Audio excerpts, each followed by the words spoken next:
America की सत्ता में जब से ट्रंप दोबारा चुनकर आए हैं तब से ही वे चीन पर लगातार हमलावर हैं।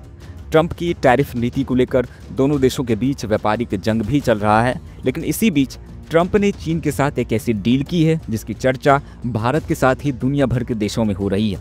इस डील के तहत चीन अमेरिका को दुर्लभ खनिज देगा, जिसके बदले में अमेरिका चीनी छात्रों को अपनी यूनिवर्सिटीज़ में पढ़ने की अनुमति देगा। इस समझौते को ट्रंप ने अपनी कूटनीतिक जीत बताया है। दरअसल अमेरिकी राष्ट्रपति डोनाल्ड ट्रंप ने बुधवार को ऐलान किया कि चीन के साथ एक बड़ा व्यापारिक समझौता पूरा हो गया।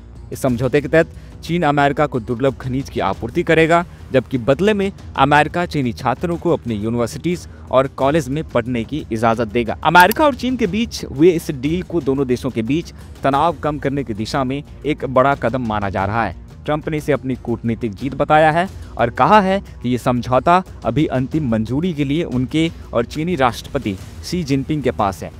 आपको बताते चले कि ट्रंप ने इस डील की जानकारी अपने ट्रुथ सोशल प्लेटफॉर्म पर दी है।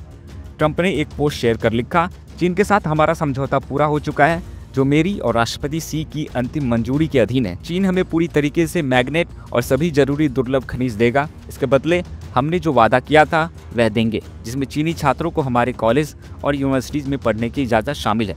इसके साथ ही ट्रंप ने लिखा कि हमें अभी 55% टैरिफ मिल रहा है, जबकि चीन को 10%। हमारा रिश्ता बेहतरीन है, इस पर ध्यान देने के लिए शुक्रिया। आपको बता दें, किसी साल मई में दुर्लभ खनिजों की वजह से दोनों देशों के बीच व्यापारिक रिश्तों में खटास आ गई थी। टैरिफ वॉर ने दोनों मुल्कों के बीच तनाव बढ़ा दिया था, लेकिन अब ये नया समझौता दोनों देशों के बीच बढ़ते तनाव को शायद थोड़ा कम कर सकता है। वहीं मंगलवार को अमेरिका और चीनी अधिकारियों ने बताया कि दोनों देशों ने एक ऐसे ढांचे को तैयार किया है जिससे व्यापारिक समझौते फिर से पटरी पर लौट सकते हैं।